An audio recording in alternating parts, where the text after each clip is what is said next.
ਸਤਿਨਾਮ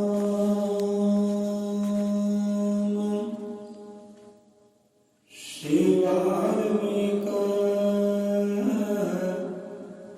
ਸਾਹਿਬ ਜੀ।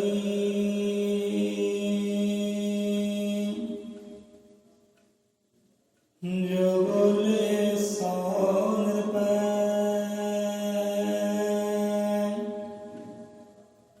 ਪਰਮ ਪਿਤਾ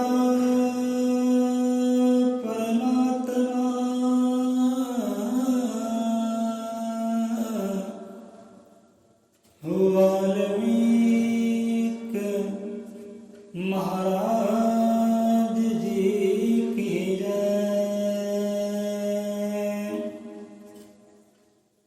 साहिब सतगुरु गुरु ज्ञाननाथ महाराज जी की जय। बोलो रे पाए सब संतन की जय। सर्वत साध संगत जी की जय।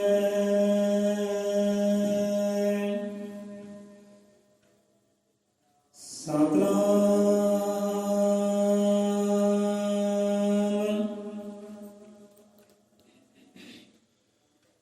सतगुरु सतगुरु अजर मतिकादर्शी श्री गुरु वाल्मीकि भगवान जी महाराज सहाय शब्द गुरु महाराज सहाय। हाँ जी संगत जीओ, रखिए कि विचारधारा सौदा घंटा अपने कोल है। सो अद्धा घंटा साढ़े जीवन अंदर प्रवेश कर जावे, घर कर जावे, निखार सकी अपने जीवन स्वाद सकी अपनी काया अपने आप तां जो लोग सुखी ਅਤੇ ਪ੍ਰਲੋਭ ਸੇਲੇ ਦੇ ਸਭ ਜੀਵ ਪਾਤਰ ਬਣ ਸਕਣ। ਹੋਣਾ ਤਦ ਹੀ ਹੈ ਜਦੋਂ ਆਪਣੇ ਆਪ ਨੂੰ ਪਛਾਣਾਂਗੇ, ਆਪਣੇ ਆਪ ਨੂੰ ਨਿਖਾਰਾਂਗੇ, ਆਪਣੇ ਆਪ ਨੂੰ ਸਵਾਰਾਂਗੇ। ਹੋਣਾ ਇਹ ਤਦ ਹੀ ਹੈ, ਉੱਦਾਂ ਨਹੀਂ ਹੋਣਾ। ਸੋ ਆਓ ਬਚਨ ਲੈਂਦੇ ਹਾਂ, ਹੁਕਮਨਾਮਾ ਲੈਂਦੇ ਹਾਂ ਸਤਿਗੁਰਾਂ ਦਾ, ਓਟ ਆਸਰਾ ਲੈਂਦੇ ਹਾਂ ਸਤਿਗੁਰੂ ਦੇ ਨਾਮੇ ਦਾ, ਜਿਹਦਾ ਓਟ ਆਸਰਾ ਸਾਰਾ ਜਹਾਨ ਹੀ ਲੈ ਜਾਏ। सतगुरु बोले सो निरभै अजर मतिकादर्शी सृष्टि करता जगत गुरु आदि कवि वाल्मीकि दयावान जी की जय। सो कल की विचारधारा ते आ जाते हैं। कोई विचारधारा कल की है। सहित्य धन धन सतगुरु ज्ञाननाथ महाराज जी हुक्मनामा लेंदे हैं।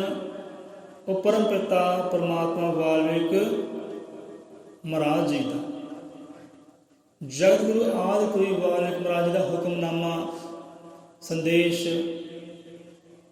संगतां नाल साझा करते हैं अते जीवन बारे दसते हैं कि भाई ये जीवन है की है, जीवन की कीमत की है। परमात्मा की बख्शिश दात उस बारे दसते हैं संगतां नूं। वो परम पिता परमात्मा का हुक्मनामा साझा करते हैं। लिख गए आदर मैन विच वाल्मीकि भगवान। सो उन्होंने लिखिया, उन्होंने बयान किया, उन्होंने समझाया होया हुक्मनामा साझा करते संगतां दे नाल। सो आपां भी ध्यान करिए। दसना करते हैं पातशाह जी संगतां नूं इस जन्म बारे कि परमात्मा ने ये अनमोल जीवन सानू बख्शिश किया है। ये अनमोल जीवन सानू बख्शिश किया, सब जीवां नूं बख्शिश किया है। जिसने बख्शिया जिसने बख्शे जिन्ने प्राण, पानी हवा नियामतां बख्शिया पहनण खान। ये कहते ओदी बख्शिश है, वो परमात्मा ने बख्शिश किते। ये खुदा ਵਾਹਿਗੁਰੂ ਗੌਰ ਦੀ ਬਖਸ਼ਿਸ਼ ਹੈ। ਜਿਹਨੇ ਜਿਸਮ ਬਖਸ਼ਿਆ, ਇਹ ਜੂਹੀ ਬਖਸ਼ੀ ਹੈ, ਜੀਵਨ ਬਖਸ਼ਿਆ, ਇਹ ਸਾਰੀਆਂ ਬਖਸ਼ਿਸ਼ਾਂ, ਸਾਰੀਆਂ ਰਹਿਮਤਾਂ, ਸਾਰੀਆਂ ਦਾਤਾਂ ਉਹਦੀਆਂ ਤੇ ਅਨਮੋਲ ਹੈ। ਭਗਤੀ ਇੱਕ ਭਗਵਾਨ ਦੀ ਸੰਗਤ ਮਿਟਣ ਹਾਰ, ਉਹ ਭਗਵਾਨ ਦੀ ਬਖਸ਼ਿਸ਼ ਹੈ। ਉਹ ਭਗਵਾਨ ਜਿਸ ਨੇ ਬਖਸ਼ਿਆ, ਜਿਸ ਨੇ ਬਖਸ਼ੇ, ਜਿਹਨੇ ਪ੍ਰਾਣ ਪਾਣੀ ਹਵਾ ਨਿਆਮਤਾ ਬਖਸ਼ਿਆ, ਪਹਿਨਣ ਖਾਣ ਬਿਨ ਮੰਗਿਆ ਬਖਸ਼ੇ, ਹੱਥ ਪੈਰ ਨੈਣ ਨਕਸ਼ ਅਨਮੋਲ। ਅਨਮੋਲ ਇਹ ਜਿਸਮ ਅਨਮੋਲ ਹੈ, ਜੀਵਨ ਅਨਮੋਲ ਹੈ, ਅਤੇ ਇਹਦੇ ਨਾਲ ਜੋ ਜੁੜੇ ਹੈ ਅੰਗ ਹੈ, ਪੈਰ ਹੈ, ਇਹ ਵੀ ਅਨਮੋਲ ਹੀ ਹੈ। ਕੋਈ ਕੀਮਤ ਦੇ ਨਹੀਂ ਸਕਦਾ ਕਿ ਭਾਈ ਤੂੰ ਇੰਨੀ ਕੀਮਤ ਦੇ ਦੇ ਤੇ ਮੇਰੀਆਂ ਅੱਖਾਂ ਲੈ ਲੈ, ਮੇਰੇ ਕੰਨ ਲੈ ਲੈ, ਮੇਰੀ ਜੀਭਾ ਲੈ ਲੈ, ਮੇਰੇ ਗਿੱਟੇ ਗੋਡੇ ਲੈ ਲੈ। ਕੋਈ ਦੇ ਸਕਦਾ ਹੈ? ਤਾਂ ਨਹੀਂ ਦੇ ਸਕਦਾ। ਅਰਬਾਂ ਖਰਬਾਂ ਵੀ ਪੈਸੇ ਮਿਲਣ, ਰਕਮਾਂ ਮਿਲਣ, ਪਰ ਆਪਣਾ ਕੋਈ ਜੀਵਨ ਨਹੀਂ ਦੇ ਸਕਦਾ, ਆਪਣੇ ਹੱਥ ਪੈਰ ਨਹੀਂ ਦੇ ਸਕਦਾ, ਅੰਗ ਨਹੀਂ ਦੇ ਸਕਦਾ, ਕਿਉਂਕਿ ਇਸ ਤੋਂ ਬਿਨਾਂ ਤਾਂ ਜੀਵਨ ਨਹੀਂ ਗਾ। ਸੋ ਬਿਨ ਮੰਗਿਆ ਪਰਮਾਤਮਾ ਨੇ ਸਾਨੂੰ ਦਿੱਤਾ ਹੈ। ਇਹ ਅੱਖਾਂ ਨਹੀਂ ਸੀ ਮੰਗੀਆਂ, ਅੰਦਰਲੀ ਆਤਮਾ ਨਹੀਂ ਸੀ ਮੰਗੀ, ਇਹ ਜੀਵਨ ਨਹੀਂ ਸੀ ਮੰਗਿਆ, ਇਹ ਮਾਤਾ ਪਿਤਾ ਭੈਣ ਭਰਾ ਸਾਥ ਸੰਬੰਧੀ ਨਹੀਂ ਸੀ ਮੰਗੇ। ਬਿਨ ਮੰਗਿਆ ਬਖਸ਼ਿਆ ਤੇ ਅਨਮੋਲ ਹੈ। ਬਖਸ਼ੀ ਅਕਲ ਦਿਮਾਗ ਨੂੰ, ਜੀਭਾਂ ਮਿੱਠੇ ਬੋਲ, ਜੇਕਰ ਬਖਸ਼ਿਆ ਰੱਬ ਦਾ ਉਦਮ ਅਕਲ ਸਰੀਰ, ਕਰਕੇ ਕਿਰਤ ਸਰੀਰ ਦੀ ਜੇ ਕੋਈ ਬਣੇ ਅਮੀਰ। ਅੱਗੇ ਮਹਾਰਾਜ ਸਮਝਾਉਣਾ ਕਰਦੇ ਨੇ ਕਿ ਸਾਰਾ ਇਹ ਕਰਨੀ ਜਿਸਮ ਦੀ ਹੈ, ਕਰਨੀ ਦੇਹੀ ਦੀ ਹੈ। ਦੇਹੀ ਨਾਲ ਕਿਰਤ ਕੀਤੀ ਹੈ, ਮਿਹਨਤ ਕੀਤੀ ਹੈ, ਮਸ਼ੱਕਤ ਕੀਤੀ ਹੈ, ਕੋਠੀਆਂ ਕਮਾਈਆਂ ਨੇ, ਕਾਰਾਂ ਕਮਾਈਆਂ ਨੇ, ਬੱਗੀਆਂ ਕਮਾਈਆਂ ਨੇ, ਖੇਤ ਬਹਾਰਾਂ ਕਮਾਈਆਂ ਨੇ। ਇਹ ਸੋਭਾ ਦੀ ਨਿਸ਼ਾਨੀ ਹੈ। ਇਹਦੇ ਨਾਲ ਇਨਸਾਨ ਦੀ ਸੋਭਾ ਹੈ। ਬਾਗ ਬਗੀਚੇ ਦੌਲਤਾਂ ਸੋਭਾ ਦੇ ਭੰਡਾਰ। ਸੋਭਾ ਜੁੜੀ ਹੈ ਇਨਸਾਨ ਦੀ ਇਹਨਾਂ ਦੇ ਨਾਲ, ਅਤੇ ਇੱਕ ਸੋਭਾ ਜੁੜੀ ਹੈ ਉਹ ਪਰਮਾਤਮਾ ਦੇ ਨਾਵੇਂ ਦੇ ਨਾਲ। ਉਹ ਸਭ ਤੋਂ ਵੱਡੀ ਸੋਭਾ ਹੈ, ਸਭ ਤੋਂ ਵੱਡੀ ਸ਼ਾਨ ਹੈ। ਭਾਵੇਂ ਬੰਦੇ ਕੋਲ ਬਾਗ ਬਗੀਚੇ ਨਾ ਹੋਣ, ਦੌਲਤਾਂ ਨਾ ਹੋਣ, ਬਗਲੇ ਨਾ ਹੋਣ, ਕੋਈ ਵਪਾਰ ਨਾ ਹੋਵੇ, ਕੋਠੀਆਂ ਕਾਰਾਂ ਨਾ ਹੋਣ, ਪਰ ਜੇਕਰ ਇਹ ਜੀਵ ਆਤਮਾ ਕੋਲ ਪਰਮਾਤਮਾ ਨਾਵਾਂ ਹੈ ਨਾ, ਉਹ ਭਲਾ ਇਨਸਾਨ ਹੈ, ਸਭ ਤੋਂ ਬਾਦਸ਼ਾਹ ਇਨਸਾਨ ਹੈ। ਕਿਉਂਕਿ ਬੰਦੇ ਦੀ ਸੋਭਾ, ਬੰਦੇ ਦੀ ਸ਼ਾਨ, ਬੰਦੇ ਦਾ ਰੁਤਬਾ, ਬੰਦੇ ਦੀ ਨਿਸ਼ਾਨੀ, ਇਨਸਾਨ ਦੀ ਨਿਸ਼ਾਨੀ ਉਹ ਪਰਮਾਤਮਾ ਦੇ ਨਾਵੇਂ ਨਾਲ ਹੈ, ਉਹਦੀ ਸਿਫਤ ਸਲਾਹ ਦੇ ਨਾਲ ਹੈ। ਉੱਥੇ ਕਾਰਾਂ ਬੱਗੀਆਂ ਹੋਣ ਚਾਹੇ ਨਾ ਹੋਣ, ਉਹਨਾਂ ਦੀ ਕੋਈ ਲੋੜ ਨਹੀਂ ਹੈ। ਇਨਸਾਨ ਦੀ ਸੋਭਾ ਇਹਨਾਂ ਦਾਤਾਂ ਨਾਲ ਵੀ ਹੈ, ਤੇ ਉਸ ਤੋਂ ਵੱਡੀ ਸੋਭਾ ਪਰਮਾਤਮਾ ਦੇ ਨਾਵੇਂ ਨਾਲ ਹੈ। ਇਸ ਕਰਕੇ ਨਾਵੇਂ ਨਾਲ ਜੁੜੀਆਂ, ਬਾਕੀ ਦਾਤਾਂ ਆਪੇ ਪਿੱਛੇ ਆਉਣਗੀਆਂ। ਸੋ ਆ ਜਾਂਦੇ ਅਗਲੇ ਵਿਚਾਰ ਤੇ ਮਹਾਰਾਜ ਸਮਝਾਉਣਾ ਕਰਦੇ, ਇੱਥੇ ਵੀ ਇਹ ਹੈ ਜਨਮ ਅਮੁੱਲੜਾ ਮਿਲੇ ਨਸੀਬਾਂ ਨਾਲ, ਇਸ ਨੂੰ ਤਰਸਨ ਦੇਵਤੇ ਸਵਰਗੀ ਜੋਤਾਂ ਬਾਲ। ਕਿ ਪਿਆਰਿਓ, ਇਹ ਤਾਂ ਉਹ ਆਦਿ ਕਬੀਰ ਦਾ, ਜਗਤ ਗੁਰੂ ਦਾ, ਉਹ ਸ੍ਰਿਸ਼ਟੀ ਦੇ ਕਰਤਾ ਧਰਤਾ ਦਾ ਇਹ ਹੁਕਮਨਾਮਾ, ਇਹ ਸੰਦੇਸ਼ ਹੈ ਸਾਰੇ ਜੀਵਾਂ ਨੂੰ ਕਿ ਪਿਆਰਿਓ ਸਮਝੋ ਇਹ ਜੀਵਨ ਨੂੰ। ਇਹ ਜਨਮ ਅਮੁੱਲੜਾ ਹੈ, ਅਮੁੱਲੜਾ ਅਨਮੋਲ ਹੈ, ਅਮੁੱਲੜਾ ਜਨਮ ਹੈ, ਅਨਮੋਲ ਹੈ, ਤੇ ਨਸੀਬਾਂ ਨਾਲ ਪ੍ਰਾਪਤ ਹੋਇਆ, ਵੱਡਿਆਂ ਭਾਗਾਂ ਨਾਲ ਤੁਹਾਨੂੰ ਪ੍ਰਾਪਤ ਹੋਇਆ। ਇਹ ਉਹ ਜਨਮ ਹੈ, ਇਹ ਉਹ ਦੇਹੀ ਹੈ ਜਿਸ ਨੂੰ ਦੇਵਤੇ ਵੀ ਤਰਸਦੇ ਹੈ। ਇਸ ਨੂੰ ਤਰਸਨ ਦੇਵਤੇ ਸਵਰਗੀ ਜੋਤਾਂ ਬਾਲ।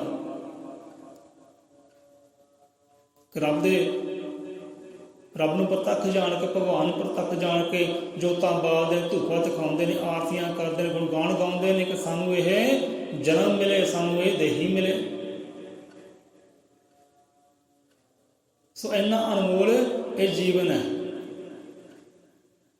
ਸੋ ਇੱਥੇ ਹੀ ਦੱਸਣਾ ਕੀਤਾ, ਅਗਲੇ ਅੰਗਾਂ ਵਿੱਚ ਹੋਰ ਜਾ ਕੇ ਸਤਿਗੁਰੂ ਮਹਾਰਾਜ ਉੱਥੇ ਆਪ ਸਮਝਾਉਂਦੇ ਆ ਕਿ ਪ੍ਰਮਾਤਮਾ ਨੇ ਇੰਨੀਆਂ ਅਨਮੋਲ ਸੁਗਾਤਾਂ ਬਖਸ਼ੇ ਕੀਤੀਆਂ ਨੇ, ਅਨਮੋਲ ਦਾਤਾਂ ਬਖਸ਼ੇ ਕੀਤੀਆਂ, ਜੀਵਨ ਬਖਸ਼ੇ ਕੀਤਾ ਹੈ, ਪਰ ਬੰਦੇ ਨੂੰ ਕਦਰ ਨਹੀਂ ਹੈ।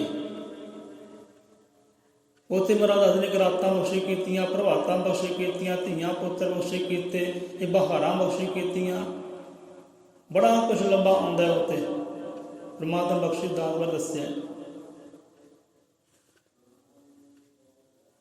ਉੱਥੇ ਹੀ ਮਹਾਰਾਜ ਸਮਝਾਉਂਦੇ ਨੇ ਪਰ ਇਹ ਬੰਦੇ ਨੂੰ ਕਦਰ ਨਹੀਂ ਹੈ, ਨਾ ਤਾਂ ਆਪਣੇ ਜੀਵਨ ਦੀ ਕਦਰ ਹੈ ਜੋ ਪਰਮਾਤਮਾ ਨੇ ਦਿੱਤਾ ਹੈ, ਤੇ ਨਾ ਪਰਮਾਤਮਾ ਨੇ ਦਿੱਤੀਆਂ ਹੋਈਆਂ ਦਾਤਾਂ ਦੀ ਕਦਰ ਹੈ।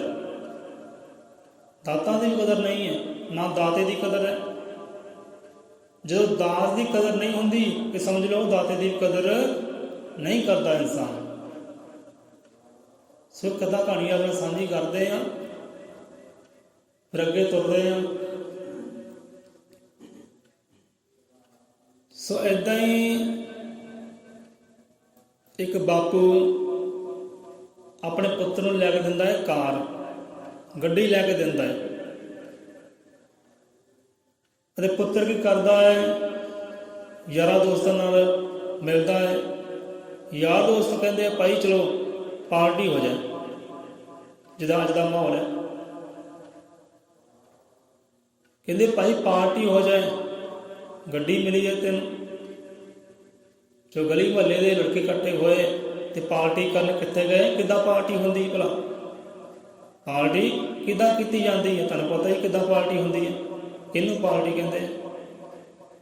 ਸੋ ਗਲੀ ਦੇ ਲੜਕੇ ਇਕੱਠੇ ਹੋਏ, ਸੰਗੀ ਸਾਥੀ ਇਕੱਠੇ ਹੋਏ 10-12 ਤੇ ਚਲੇ ਗਏ ਮੈਂ ਖਾਨੇ ਦੇ ਵੱਲ। ਮੈਂ ਖਾਨਾ ਸਮਝਦੇ ਹੋ ਨਾ, ਮੈਂ ਖਾਨੇ ਵੱਲ ਚਲੇ ਗਏ, ਜਿਹਨੂੰ ਸਾਡੇ ਜੀਵ ਠੇਕਾ ਵੀ ਕਹਿ ਦਿੰਦੇ ਆ। ਠੇਕੇ ਨਾਲ ਇੱਕ ਅਹਾਤਾ ਵੀ ਹੁੰਦਾ।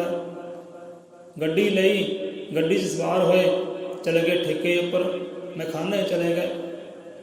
ਹੁਣ ਉੱਥੇ ਕਰਦੇ ਜਾ ਕੇ ਪਾਰਟੀ। ਸੋ ਬਹਿ ਗਏ। ਸੋ ਇੱਦਾਂ ਹੀ ਉਸੇ ਗਲੀ ਦਾ ਇੱਕ ਵਿਦਵਾਨ ਗਿਆਨੀ ਸੰਤ ਮਹਾਂਪੁਰਖ, ਉਹ ਵੀ ਉੱਧਰ ਗਏ। ਉਹਨਾਂ ਨੇ ਦੇਖਿਆ ਕਿ ਮੇਰੀ ਗਲੀ ਦੇ ਬੱਚੇ ਆ, ਮੇਰੀ ਗਲੀ ਦੇ ਬਾਲਕ ਹੈ, ਇਹ ਕਰਮ ਕੀ ਕਰਦੇ ਆ? ਚਲੋ ਸਮਝਾਉਣਾ ਕਰੀਏ, ਇਹਨਾਂ ਨੂੰ ਸਮਝਾਉਣਾ ਕਰੀਏ। ਕਿਉਂਕਿ ਪਹਿਲਾਂ ਵੀ ਸੰਤਾਂ ਮਹਾਂਪੁਰਖਾਂ ਦਾ ਆਪਾਂ ਇੱਕ ਬਚਨ ਲਿਆ ਸੀ। ਉੱਥੇ ਵੀ ਸੰਤ ਮਹਾਂਪੁਰਖ ਸਮਝਾਉਂਦੇ ਨੇ कि मस्जिद में बैठा हर एक शख्स नवाजी नहीं होता, कि मस्जिद में बैठा हर शख्स नवाजी नहीं होता, मैं खाने में बैठा हर शख्स शराबी नहीं होता। ਹੁਣ ਕੀ ਪਤਾ ਉਹ ਸਮਝਾਉਣ ਕਿਸੇ ਨੂੰ ਗਿਆ ਹੋਵੇ, ਕਿਸੇ ਨੂੰ ਤੋਂ ਲੈਣ ਹੀ ਗਿਆ ਹੋਵੇ, ਇੱਦਾਂ ਵੀ ਹੋ ਸਕਦਾ ਨਾ। ਪਰ ਕਹਿਣ ਵਾਲਾ ਬੰਦਾ ਕਹਿੰਦਾ ਨਾ ਵੀ ਇਹ ਵੀ ਸ਼ਰਾਬੀ ਹੈ, ਇਹ ਵੀ ਸ਼ਰਾਬ ਲੈਣ ਆਇਆ, ਸ਼ਰਾਬ ਪੀਣ ਆਇਆ। ਪਰ ਸਾਰੇ ਇੱਦਾਂ ਨਹੀਂ ਹੁੰਦੇ। ਚਲੋ ਸੰਤ ਮਹਾਂਪੁਰਖ ਰੱਬ ਦਾ ਬੰਦਾ ਵੀ ਉੱਥੇ ਗਿਆ ਕਿ ਚਲੋ ਬੱਚਿਆਂ ਨੂੰ ਸਮਝਾਇਆ ਜਾਵੇ। ਹੁਣ ਲੜਕਿਆਂ ਨੇ ਖੋਲੀ ਬੋਤਲ, ਪੀਣ ਲੱਗੇ। ਤੇ ਇੱਦਾਂ ਹੀ ਉਹਨਾਂ ਸੰਤਾਂ ਨੇ ਕੀ ਕੀਤਾ ਹੈ, ਇੱਕ ਛੋਟੀ ਜਿਹੀ ਬੋਤਲ, ਸਭ ਤੋਂ ਛੋਟੀ ਬੋਤਲ ਹੁੰਦੀ ਉਹ ਲਈ ਹੈ ਕਿ ਭਾਈ ਸਾਨੂੰ ਵੀ ਦੇ, ਸਾਨੂੰ ਵੀ ਦੇ। ਉਹਨਾਂ ਨੇ ਛੋਟੀ ਬੋਤਲ ਲਈ ਹੈ, ਬਾਹਰ ਖੜੀ ਹੈ ਗੱਡੀ, ਉਹ ਛੋਟੀ ਬੋਤਲ ਖੋਲੀ ਹੈ, ਜਿਹਨੂੰ ਪਾਈਆ ਕਹਿ ਦਿੰਦੇ ਆ। ਛੋਟੀ ਬੋਤਲ ਖੋਲੀ ਹੈ, ਪੀਤੀ ਨਹੀਂ ਹੈ, ਉਹ ਗੱਡੀ ਉੱਪਰ ਰੋੜ ਨਹੀਂ ਕਰ ਦਿੱਤੀ ਹੈ। ਗੱਡੀ ਦੇ ਚਾਰੇ ਪਾਸੇ ਗੱਡੀ ਉੱਪਰ ਕੋਈ ਸ਼ਰਾਬ ਰੋੜ ਨਹੀਂ ਕਰ ਦਿੱਤੀ ਹੈ। ਤਾਂ ਉਧਰ ਨੌਜਵਾਨ ਗੁੱਸੇ ਹੋਏ, ਨਾਰਾਜ਼ ਹੋਏ, ਦੇਖਿਆ ਕਿ ਬਜ਼ੁਰਗ ਕਰਦੇ ਕੀ ਹੈ। ਸਾਡੇ ਗਲੀ ਦੇ ਬਜ਼ੁਰਗ ਹੈ ਤਾਂ ਸੰਤਾਂ ਵਾਲਾ ਸੁਭਾਅ, ਪਰ ਕਰ ਕੀ ਰਹੇ ਹੈ? ਸਾਡੀ ਤਾਂ ਗੱਡੀ ਖਰਾਬ ਕਰਤੀ ਇਹਨਾਂ ਨੇ। ਨੌਜਵਾਨ ਬੜਾ ਗੁੱਸੇ ਵਿੱਚ ਆਇਆ, ਪਰ ਸਾਹਮਣੇ ਬਜ਼ੁਰਗ ਸੀ, ਵਡੇਰੀ ਉਮਰ ਵਾਲੇ ਸੀ, ਕੁਝ ਜ਼ਿਆਦਾ ਬੋਲ ਵੀ ਨਹੀਂ ਸਕੇ, ਹੈ ਵੀ ਗਲੀ ਦੇ ਸੀ। ਕਹਿੰਦੇ ਬਜ਼ੁਰਗ ਇਹ ਕੀ ਕੀਤਾ? ਗੱਡੀ ਹੁਣ ਲਈ ਹੈ, ਗੱਡੀ ਖਰਾਬ ਕਰਤੀ ਸਾਡੀ। ਕਹਿੰਦੇ ਅੱਛਾ ਖਰਾਬ ਹੋ ਗਈ ਹੈ? ਕਹਿੰਦੇ ਹਾਂਜੀ ਖਰਾਬ ਹੋ ਗਈ ਹੈ। ਕਹਿੰਦੇ ਗੱਡੀ ਕਿਹਨੇ ਦਿੱਤੀ ਹੈ? ਕਿਹਦੀ ਗੱਡੀ ਹੈ? ਕਹਿੰਦੇ ਗੱਡੀ ਮੇਰੀ ਹੈ, ਬਾਪੂ ਨੇ ਲੈ ਕੇ ਦਿੱਤੀ, ਗੱਡੀ ਮੇਰੀ ਹੈ, ਤੁਹਾਡੀ ਸ਼ਰਾਬ ਪਾਉਣ ਦੇ ਨਾਲ ਖਰਾਬ ਹੋ ਗਈ।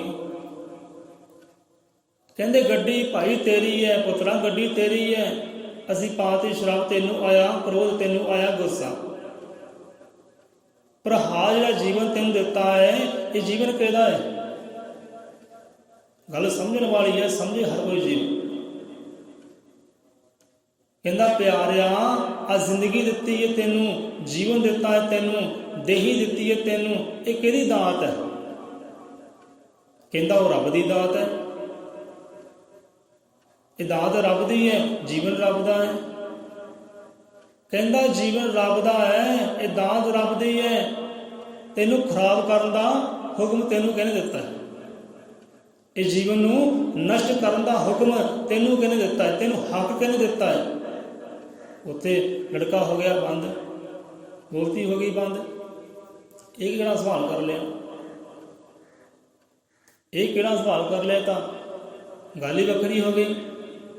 ਇਹਦੇ ਜੀਵਨ ਦਿੱਤਾ ਪਰਮਾਤਮਾ ਨੇ, ਦੇਣ ਦਿੱਤੀ ਪਰਮਾਤਮਾ ਨੇ। ਆ ਤੇਰੀ ਗੱਡੀ ਹੈ, ਤੈਨੂੰ ਆਇਆ ਗੁੱਸਾ, ਤੈਨੂੰ ਆਇਆ ਕ੍ਰੋਧ। ਤੇ ਜਿਹਨੇ ਤੈਨੂੰ ਜੀਵਨ ਦਿੱਤਾ, ਦੇਹੀ ਦਿੱਤੀ ਹੈ, ਅਨਮੋਲ ਸੁਗਾਤ ਦਿੱਤੀ ਹੈ, ਤੂੰ ਇਹਨੂੰ ਵਿਸ਼ਿਆਂ ਵਿਕਾਰਾਂ ਵਿੱਚ ਖਰਾਬ ਕਰ ਰਿਹਾ, ਨਸ਼ਟ ਕਰ ਰਿਹਾ ਹੈ, ਗੰਦਾ ਕਰ ਰਿਹਾ ਹੈ। ਕੀ ਗੱਲ, ਉਹ ਪਰਮਾਤਮਾ ਗੁੱਸੇ ਨਾਲ ਹੁੰਦਾ ਹੋਊਗਾ? ਉਹ ਨਹੀਂ ਨਾਰਾਜ਼ ਹੁੰਦਾ ਹੋਏਗਾ? ਤੈਨੂੰ ਤਾਂ ਬੜੀ ਛੇਤੀ ਗੁੱਸਾ ਆ ਗਿਆ ਕਿ ਉਹ ਰੱਬ ਨੂੰ ਗੁੱਸਾ ਨਹੀਂ ਆਉਂਦਾ ਤੇਰੀਆਂ ਕਰਤੂਤਾਂ ਦੇ, ਕਿ ਤੂੰ ਕੀ ਕਰ ਰਿਹਾ ਹੈ? ਤੂੰ ਕੀ ਕਦਰ ਕੀਤੀ ਹੈ ਜੀਵਨ ਦੀ? ਕੀ ਕਦਰ ਪਾਈ, ਕੀ ਮੁੱਲ ਪਾਇਆ ਜੀਵਨ ਦਾ? ਸ਼ਰਾਬ ਦੀ ਬੋਤਲ? ਕਰੋ ਵਿਚਾਰ। ਮੇਰੇ ਬਜ਼ੁਰਗ ਸੁਣ, ਨੌਜਵਾਨ ਸੁਣ, ਆਉਣ ਵਾਲੀ ਪੀੜ੍ਹੀ ਸੁਣੇ। ਨਸ਼ਿਆਂ ਤੋਂ ਪਰਹੇਜ਼ ਕਰ ਲਿਓ, ਇਹੀ ਵਜ੍ਹਾ ਤਬਾਹੀ ਦੀ। ਕੌਮ ਰੁਲਦੀ ਜਾਂਦੀ ਹੈ, ਸਮਾਜ ਰੁਲਦਾ ਜਾਂਦਾ ਹੈ, ਇਹੀ ਵਜ੍ਹਾ ਹੈ, ਕੋਈ ਹੋਰ ਵਜ੍ਹਾ ਨਹੀਂ ਹੈ। ਕਹਿੰਦੇ ਪਿਆਰਿਆ, ਗੱਡੀ ਤੇਰੀ ਹੈ, ਅਸੀਂ ਪਾਤੀ ਇਹਦੇ ਉੱਪਰ ਸ਼ਰਾਬ, ਤੈਨੂੰ ਆਇਆ ਕ੍ਰੋਧ, ਤੈਨੂੰ ਆਇਆ ਗੁੱਸਾ। ਪਰ ਜਿਹੜੇ ਪਰਮਾਤਮਾ ਤੈਨੂੰ ਜੀਵਨ ਬਖਸ਼ ਕੀਤਾ ਹੈ, ਉਹ ਦੇਹੀ ਬਖਸ਼ ਕੀਤੀ ਹੈ, ਉਹ ਦੇਹੀ ਨੂੰ ਵਿਕਾਰੀ ਕਰਾ ਜਾਂਦਾ ਹੈ, ਗੰਦਾ ਕਰੀ ਜਾਂਦਾ, ਮਲੀਨ ਕਰਿਆ ਜਾਂਦਾ। ਇਹਦੇ ਅੰਦਰ ਉਹ ਪਰਮਾਤਮਾ ਵੀ ਵਸਦਾ ਹੈ। ਦੇਹੀ ਅੰਦਰ ਪਰਮਾਤਮਾ ਨੂਰ ਹੀ ਵਸਦਾ ਹੈ। ਉਹਨੂੰ ਗੁੱਸਾ ਨਹੀਂ ਆਉਂਦਾ, ਉਹਨੂੰ ਕ੍ਰੋਧ ਨਹੀਂ ਆਉਂਦਾ, ਉਹ ਵੀ ਨਾਰਾਜ਼ ਹੁੰਦਾ ਹੈ, ਉਹ ਵੀ ਪਰੇਸ਼ਾਨ ਹੁੰਦਾ ਹੈ, ਉਹ ਵੀ ਦੁਖੀ ਹੁੰਦਾ ਹੈ। ਤੂੰ ਸਮਝੇ ਗੱਲ ਨੂੰ। ਕਹਿੰਦੇ ਪਿਆਰੇ, ਅਸੀਂ ਤੇਰੀ ਗੱਡੀ ਦੇ ਬਾਹਰ ਹੀ ਸ਼ਰਾਬ ਪਾਈ ਹੈ, ਜੇ ਕਿਤੇ ਪਾਲ ਦੇ ਅੰਦਰ ਫਿਰ ਕੀ ਹੁੰਦਾ? ਫਿਰ ਤਾਂ ਇਹਨੇ ਚੱਲਣੀ ਨਹੀਂ ਸੀ, ਧੂਆਂ ਮਾਰ ਕੇ ਛੱਡ ਦੇਣਾ ਸੀ। ਅਸੀਂ ਬਾਹਰ ਬੋਡੀ ਉੱਤੇ ਪਾਈ ਹੈ, ਸਮਝੋ ਗੱਲ ਨੂੰ। ਕਹਿੰਦੇ ਪਿਆਰੇ, ਸ਼ਰਾਬ ਅਸੀਂ ਗੱਡੀ ਦੀ ਬੋਡੀ ਤੇ ਪਾਈ ਹੈ, ਇੰਜਨ ਵਿੱਚ ਨਹੀਂ ਪਾਈ। ਜੇ ਕਿਤੇ ਪਾ ਦੇ ਇੰਜਨ ਵਿੱਚ, ਫਿਰ ਤੂੰ ਜਾਣ ਇਹਦਾ ਹਾਲ ਕੀ ਹੁੰਦਾ। ਗਈ ਨਾ ਖੂਹ ਖਾਤੇ, ਲੱਖਾਂ ਦੀ ਕਾਰ, ਲੱਖਾਂ ਦੀ ਗੱਡੀ, ਜੇ ਇੰਜਨ 'ਚ ਸ਼ਰਾਬ ਪਾ ਦਿੰਦੇ ਫਿਰ ਚੱਲਦੀ ਕਿ ਨਹੀਂ ਚੱਲਦੀ? ਨਹੀਂ ਚੱਲਣੀ ਸੀ, ਫਿਰ ਖਰਾਬ ਹੋ ਜਾਣੀ ਸੀ, ਇੰਜਨ ਬੇਕਾਰ ਹੋ ਜਾਣਾ ਸੀ। ਪਿਆਰੇ, ਅਸੀਂ ਗੱਡੀ ਦੀ ਬੋਡੀ ਤੇ ਸ਼ਰਾਬ ਪਾਈ ਹੈ ਤੇ ਗੰਦੀ ਹੋ ਗਈ, ਮਲੀਨ ਹੋ ਗਈ। ਜੇ ਇੰਜਨ 'ਚ ਪਾ ਦਿੰਦੇ ਫਿਰ ਕੀ ਹੁੰਦਾ? ਕਿ ਤੂੰ ਆਪਣੀ ਬੋਡੀ ਉੱਤੇ ਸ਼ਰਾਬ ਨਹੀਂ ਪਾ ਰਿਹਾ, ਤੂੰ ਤਾਂ ਇੰਜਨ ਅੰਦਰ ਪਾ ਰਿਹਾ ਹੈ, ਤੇ ਇੰਜਨ ਹੀ ਖਰਾਬ ਹੋ ਗਿਆ ਤੇਰੀ ਜਿਸਮ ਦਾ, ਤੇਰੇ ਜੀਵਨ ਦਾ। ਦੱਸੋ ਫਿਰ ਜੀਵਨ ਕਿੱਦਾਂ ਹੋਏਗਾ? ਉਹ ਜੀਵਨ ਦੇਣ ਵਾਲਾ ਖੁਸ਼ ਹੋਏਗਾ, ਆਨੰਦ ਹੋਏਗਾ? ਕਦਰ ਪਾਈ ਉਹਦੇ ਜੀਵਨ ਦੀ? ਉਹ ਦਿੱਤੀ ਹੋਈ ਕਾਂ ਦੀ ਕਦਰ ਪਾਈ? ਤੂੰ ਨਹੀਂ ਕਦਰ ਪਾਈ। ਸਜਦਾ ਸਮਝਾਉਣਾ ਕੀਤਾ ਕਿ ਭਾਈ ਪੁੱਤਰਾ, ਛੱਡ ਇਹ ਨਸ਼ਿਆਂ ਨੂੰ, ਛੱਡ, ਉਹਦੇ ਨਾਮ ਦੇ ਵੱਲ ਹੋ, ਅੰਦਰਲੇ ਨੂਰ ਨੂੰ ਪਛਾਣ, ਅੰਦਰਲੀ ਜੋਤ ਨੂੰ ਪਛਾਣ, ਆਪਣੇ ਜੀਵਨ ਦੀ ਕੀਮਤ ਨੂੰ ਪਛਾਣ। ਇਹਦੀ ਕੀਮਤ ਕੀ ਹੈ? ਇਹ ਅਨਮੋਲ ਸੁਗਾਤ ਹੈ ਪਰਮਾਤਮਾ ਨੇ ਦਿੱਤੀ ਹੋਈ। ਇਹ ਅਨਮੋਲ ਸੁਗਾਤ ਦੇ ਅੰਦਰ ਉਹ ਪਰਮਾਤਮਾ ਵੀ ਆਪ ਹਾਜ਼ਰ ਨਾਜ਼ਰ ਵਿਰਾਜਮਾਨ, ਉਹਦਾ ਨੂਰ ਹਾਜ਼ਰ ਨਾਜ਼ਰ ਵਿਰਾਜਮਾਨ, ਉਹਦੀ ਕਦਰ ਕਰ। ਇੱਦਾਂ ਸਮਝਾਉਣਾ ਕੀਤਾ ਸੰਤਾਂ ਨੇ। ਉੱਥੇ ਸਤਿਗੁਰੂ ਰਵਿਦਾਸ ਵੀ ਸਮਝਾਉਂਦੇ ਨੇ ਕਿ ਹਰੀ ਸੁਹੀਰਾ ਛਾੜ ਕੇ ਕਰਤ ਆਨ ਕੀ ਆਸ, ਤੈ ਨਾ ਮੁੱਧ ਦੁਜਗ ਜਾਏਂਗੇ ਸਤ ਭਖੇ ਰਵਿਦਾਸ। ਹਰੀ ਸੁਹੀਰਾ ਛਾੜ ਕੇ, ਕਿ ਪ੍ਰਮਾਤਮਾ ਇੱਕ ਹੀਰਾ ਹੈ ਤੇ ਜੀਵਨ ਵੀ ਇੱਕ ਹੀਰਾ ਹੀ ਹੈ। ਉਹ ਹੀਰੇ ਰੂਪੀ ਪ੍ਰਮਾਤਮਾ ਨੇ ਇਹ ਜੀਵਨ ਰੂਪੀ ਹੀਰੇ ਨੂੰ ਸਾਜਣਾ ਕੀਤਾ, ਬਰਾਬਰ ਹੀ ਹੈ, ਕੋਈ ਫਰਕ ਨਹੀਂ ਹੈ। ਹਰੀ ਸੁਹੀਰਾ ਛਾੜ ਕੇ, ਤੇ ਨਸ਼ਿਆਂ ਨੂੰ ਛੱਡ, ਵਿਕਾਰਾਂ ਨੂੰ ਛੱਡ, ਆਸ ਰੱਖੋ ਪਰਮਾਤਮਾ ਦੀ, ਹਰੀ ਦੀ। ਤੂੰ ਵੀ ਬਰਾਬਰ ਹੀ ਹੈ, ਕੋਈ ਫਰਕ ਨਹੀਂ ਹੈ। ਹਰੀ ਸੁਹੀਰਾ ਛੱਡ ਕੇ ਕਰਤ ਆਨ ਕੀ ਆਸ, ਤੈ ਨਾ ਦੁਜਗ ਜਾਏਂਗੇ ਸਤ ਭਖੇ ਰਵਿਦਾਸ। ਇਹ ਜਨਮ ਇਹ ਜੀਵਨ ਅਨਮੋਲ ਹੀਰਾ ਹੈ, ਅਨਮੋਲ ਮੋਤੀ ਹੈ, ਇਹਦੀ ਕਦਰ ਕਰ। ਤੇ ਅਨਮੋਲ ਦੇ ਅੰਦਰ ਉਹ ਅਨਮੋਲ ਸਾਜਣ ਵਾਲਾ ਵੀ ਹਾਜ਼ਰ ਨਾਜ਼ਰ ਹੈ, ਬਿਰਾਜਮਾਨ, ਉਹਨੂੰ ਪਛਾਣ। ਫਿਰ ਸੋਝੀ ਆਈ, ਉੱਠਿਆ, ਮਾਫੀ ਮੰਗੀ ਤੇ ਗੱਡੀ ਲੈ ਕੇ ਆਪਣੇ ਘਰ ਚਲੇ ਗਿਆ। ਕਿ ਪਿਆਰਿਆ, ਅਜੇ ਸ਼ਰਾਬ ਗੱਡੀ ਦੀ ਬੋਡੀ ਤੇ ਪਾਏ ਸੀ, ਇੰਜ 'ਚ ਪਾ ਦਿੰਦੇ ਫਿਰ ਕੀ ਹੁੰਦਾ? ਤੂੰ ਸ਼ਰਾਬ ਬਾਹਰ ਨਹੀਂ ਪਾ ਰਿਹਾ ਹੈ, ਦੇਹੀ ਦੀ ਬੋਡੀ 'ਤੇ ਨਹੀਂ ਪਾ ਰਿਹਾ, ਤੂੰ ਤਾਂ ਅੰਦਰ ਪਾ ਰਿਹਾ ਹੈ। ਹੁਣ ਤੇਰਾ ਇੰਜਨ ਕਿੱਦਾਂ ਕੰਮ ਕਰੇਗਾ? ਤੇਰੀ ਮੱਤ ਕਿੱਦਾਂ ਕੰਮ ਕਰੇਗੀ? ਸੋ ਕਦਰ ਕਰੋ ਭਾਈ, ਕਦਰ ਕਰੋ, ਇਹ ਜੀਵਨ ਦੀ ਕਦਰ ਕਰੋ, ਜੀਵਨ ਦੇਣ ਵਾਲੇ ਦੀ ਕਦਰ ਕਰੋ। ਉਹ ਵੀ ਤੇਰੇ ਨਾਲ ਹੀ, ਉਹ ਵੀ ਤੇਰੇ ਅੰਦਰ ਹੀ ਵੱਸਦਾ, ਕਦਰ ਕਰ ਉਹਦੀ। ਕਿਉਂਕਿ ਉਹਨੇ ਨਹੀਂ ਸਮਝਾਉਣਾ ਤੈਨੂੰ, ਇਹ ਗੁਰੂ ਪੀਰ ਰਹਿਬਰ ਸੰਤੀ ਸਮਝਾਉਂਦੇ ਆ। ਕਿਉਂਕਿ ਪਰਮਾਤਮਾ ਆਪ ਭੇਜਦਾ ਹੈ ਕਿ ਜਾ ਭਾਈ ਸਮਝਾ ਕੇ ਆ, ਜਾ ਸਿੱਧੇ ਰਾਹ ਪਾ ਕੇ ਆ। ਤੈਨੂੰ ਇਸੇ ਕਰਕੇ ਭੇਜਿਆ, ਤੈਨੂੰ ਇਸੇ ਕਰਕੇ ਹੀ ਭੇਜਿਆ ਹੈ, ਜਾ ਕੇ ਸਿੱਧੇ ਰਾਹ ਪਾ। ਜਿਹੜੇ ਰਸਤੇ ਪੈ ਗਏ ਹੈ, ਜਿਨ੍ਹਾਂ ਨੂੰ ਕਦਰ ਭੁੱਲ ਗਈ ਹੈ, ਉਹਨਾਂ ਨੂੰ ਕਦਰ ਦਾ ਅਹਿਸਾਸ ਕਰਾ ਕੇ ਆ। ਤੈਨੂੰ ਇਹੀ ਕਾਰਜ ਵਾਸਤੇ ਭੇਜਿਆ। ਸ਼ਾਇਦ ਸਾਨੂੰ ਵੀ ਰੱਬ ਨੇ ਇਹੀ ਕਾਰਜ ਵਾਸਤੇ ਭੇਜਿਆ ਹੋਵੇ, ਸ਼ਾਇਦ ਸਾਨੂੰ ਵੀ ਦਾਦਾ ਜੀ ਕਾਰਜ ਤੇ ਭੇਜਿਆ ਹੋਵੇ। ਜਾ ਭਾਈ ਸਮਝਾ ਕੇ ਆ ਸਮਾਜ ਨੂੰ, ਆਪਣੇ ਭੈਣ ਭਰਾਵਾਂ ਨੂੰ ਸਮਝਾ। ਕਾਸ਼ ਸੋ ਕਦਰ ਬੇਕਦਰੀ ਨਾ ਕਰੋ, ਕਦਰ ਕਰੋ, ਕਦਰ ਕਰੋ। ਸੋ ਅਗਲੇ ਬਾਣੀ ਅੰਦਰ ਮਹਾਰਾਜ ਬੇਕਦਰੀ ਦੀ ਗੱਲ ਕਰਦੇ ਆ ਕਿ ਕਿੱਥੇ ਕਿੱਥੇ ਬੰਦਾ ਬੇਕਦਰੀ ਕਰ ਰਿਹਾ ਹੈ, ਕਿੱਥੇ ਪਰਮਾਤਮਾ ਦੀ ਬੇਕਦਰੀ ਹੋ ਰਹੀ ਹੈ, ਕਿੱਥੇ ਦਿੱਤੀ ਹੋਈ ਦਾਸ ਦੀ ਬੇਕਦਰੀ ਹੋ ਰਹੀ ਹੈ। ਉਹ ਅੱਗੇ ਜਾ ਕੇ ਆਉਂਦਾ। ਕਹਿੰਦੇ ਨਾ, ਲੱਗੀ ਨਾਲ ਟੁੱਟੀ ਚੰਗੀ, ਤੇ ਜਿਹੜੀ ਬੇਕਦਰਾਂ ਦੀ ਯਾਰੀ, ਭਲਾ ਹੋਇਆ ਲੜ ਨੇੜੇ ਛੁੱਟਿਆ, ਮੇਰੀ ਉਮਰ ਨਾ ਬੀਤੀ ਸਾਰੀ। ਕਿ ਟੁੱਟ ਕੇ ਤੜਕ ਕਰਕੇ ਲਾਈ ਬੇਕਦਰਾਂ ਨਾਲ ਯਾਰੀ। ਇੱਥੇ ਤੁਸੀਂ ਵਿਚਾਰ ਕਰੋ, ਜਿਹੜੇ ਰੱਬ ਦੀ ਦਿੱਤੀ ਹੋਈ ਦਾਤ ਦੀ ਬੇਕਦਰੀ ਕਰਦਾ ਹੈ, ਤੁਸੀਂ ਉਹਦੇ ਨਾਲ ਯਾਰੀ ਨਾ ਲਾਇਓ। ਰੱਬ ਦੇ ਦਿੱਤੇ ਹੋਏ ਜੀਵਨ ਦੀ ਕਦਰ ਨਹੀਂ ਨਾ ਕਰਦਾ, ਕਿਤੇ ਇਹੋ ਜਿਹੇ ਜੀਵਨ ਯਾਰੀ ਨਾਲ ਲਾ ਲਿਓ। ਉਹਦੇ ਨਾਲ ਟੁੱਟ ਵੀ ਜਾਂਦੀ ਹੈ ਨਾ, ਤੇ ਸ਼ੁਕਰ ਕਰੋ ਕਿ ਚਲੋ ਟੁੱਟ ਗਈ ਹੈ। ਕਿਉਂਕਿ ਇਹੋ ਜਿਹੀ ਯਾਰੀ ਨਿਭਦੀ ਵੀ ਨਹੀਂ ਹੁੰਦੀ। ਆਪ ਤਾਂ ਵਿਕਾਰੀ ਹੁੰਦੇ ਆ, ਦੂਜੇ ਨੂੰ ਵੀ ਵਿਕਾਰਾਂ ਵਿੱਚ ਪਾ ਦਿੰਦੇ ਆ। ਆਪ ਤਾਂ ਕਦਰ ਨਹੀਂ ਕਰਦੇ ਕਿਸੇ ਦਿੱਤੀ ਹੋਈ ਦਾਤ ਦੀ, ਦੂਜੇ ਨੂੰ ਕਦਰ ਕਰਨੇ ਦਿੰਦੇ। ਸੋ ਕਿਤੇ ਕਿਤੇ ਬੰਦਾ ਬੇਕਦਰੀ ਕਰਦਾ ਹੈ। ਸੋ ਸਮਾਂ ਹੋ ਗਿਆ, ਕੱਲ੍ਹ ਆਪਾਂ ਸਾਂਝਾ ਕਰ ਲਾਂਗੇ। ਲੱਗੀ ਨਾਲ ਟੁੱਟੀ ਚੰਗੀ ਬੇਕਦਰਾਂ ਦੀ ਯਾਰੀ, ਭਲਾ ਹੋਇਆ ਲੜ ਨੇੜਿਓਂ ਛੁੱਟਿਆ, ਮੇਰੀ ਉਮਰ ਨਾ ਬੀਤੀ ਸਾਰੀ। ਇਹ ਭਲਾ ਹੈ, ਸ਼ੁਕਰ ਹੈ ਪਰਮਾਤਮਾ ਤੇਰੇ ਇਹੋ ਜਿਹੀ ਸੰਗਤ ਤੋਂ ਖਹਿੜਾ ਛੁੱਟ ਗਿਆ, ਸ਼ੁਕਰ ਹੈ ਤੇਰਾ। ਥੋੜਾ ਜਿਹਾ ਬਚਨ ਲਵਾਂਗੇ ਗੁਰਾਂ ਦਾ। ਕਹਿੰਦੇ ਬੰਦਾ ਇਤਨਾ ਬੇਕਦਰਾ, ਦੱਸਦੇ ਗੁਰੂ ਮਹਾਰਾਜ, ਇਹ ਬੰਦਾ ਇਤਨਾ ਬੇਕਦਰਾ, ਕਰਤੇ ਦੀ ਕੋਈ ਕਦਰ ਨਹੀਂ ਪਾਉਂਦਾ, ਤੇ ਕਰਤੇ ਦੀ ਥਾਂ ਤੇ ਕਿਰਤਾਂ ਦੇ ਪਿੱਛੇ ਪਿਆ ਪਾਉਂਦਾ। ਇੰਨਾ ਬੇਕਦਰਾ ਕਹਿੰਦੇ ਇਨਸਾਨ ਹੋ ਗਿਆ ਅੱਜ ਦਾ। ਸੋ ਕੱਲ੍ਹ ਆਪਾਂ ਸਾਂਝਾ ਕਰ ਲਾਂਗੇ। ਸੋ ਇੱਥੇ ਰਸਨਾ ਦਿੰਦੇ ਆ ਵਿਸ਼ਰਾਮ। ਮਹਾਰਾਜ ਇੰਨੀ ਕੀ ਹਾਜ਼ਰ ਅੰਦਰ ਪ੍ਰਵਾਨ ਕਰੇ, ਸਭ ਜੀਵਨ ਨੂੰ ਮਤ ਬਖਸ਼ੇ, ਸਮਤ ਬਖਸ਼ੇ, ਧਰਮ ਇਮਾਨ ਬਖਸ਼ੇ ਕਰੇ। ਹਰ ਹਿਰਦੇ ਅੰਦਰ ਉਪਰੇਮ ਦਾ ਵਾਸਾ ਕਰੇ, ਸਤਿਗੁਰੂ ਦੇ ਨਾਮੇ ਦਾ ਵਾਸਾ ਹੋਵੇ। ਐਸੀ ਦਾਤਾ ਜੀ ਕਿਰਪਾ ਕਰੇ। ਬੋਲੇ ਸੋ ਨਿਰਭੈ ਅਜ਼ਰ ਤ੍ਰਿਕਾਲਦਰਸ਼ੀ, ਸ੍ਰਿਸ਼ਟੀ ਕਰਤਾ, ਗਿਆਨ ਵਿਗਿਆਨ ਦੇ ਕਰਤਾ, ਆਦਿ ਕਵੀ ਵਾਲਮੀਕੀ ਦੇ ਵਾਂਝ ਕੀ ਜੈ।